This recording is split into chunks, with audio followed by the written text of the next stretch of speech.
প্রাক্তন জেলার সভাধিপতি ব্রজ মুখার্জির মরদেহ নিয়ে পদযাত্রা ও সিউড়িতে গতকাল শনিবার ৩রা আগস্ট দুপুর 2:55 কলকাতার একটি বেসরকারি হাসপাতালে প্রয়াত হলেন গণতান্ত্রিক যুব ফেডারেশনের বীরভূম জেলার প্রতিষ্ঠাতা সম্পাদক প্রাক্তন জেলার সভাধিপতি ও সুবক্তা ব্রজমোহন মুখোপাধ্যায়।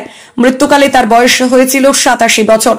প্রথম জীবনে শিক্ষকতা ও পরে রাজ্যে বামফ্রন্ট সরকার গঠিত হওয়ার পর তিনি 1978 সাল থেকে একটানা 20 বছর ধরে বীরভূম জেলা পরিষদের সভাধিপতি পদে আসীন ছিলেন।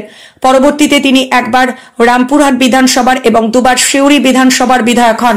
তার শাসনকালে বক্রেশ্বর তাপবিদ্যুৎ কেন্দ্র, মল্লারপুর, টুরকু, হাঁসদা, লেপাচা, হেমব্রম মহাবিদ্যালয় এবং Birbhum institute of engineering and technology college প্রতিষ্ঠিত হয়। আজ রবিবার সকালে সিউড়িতে পদযাত্রা করে তার মরদেহ পার্টি অফিসে আনা হয়।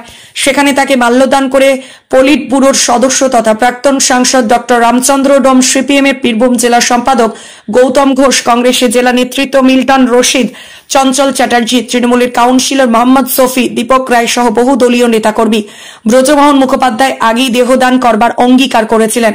আজ 4ই আগস্ট রবিবার তার মরদেহ রামপুরহাট মেডিকেল কলেজ কর্তৃপক্ষের হাতে তুলে দেওয়া হয়। সিউড়ি থেকে মোহাম্মদ আমিন নাশিদের রিপোর্ট, জনকণ্ঠ টিভি নিউজ।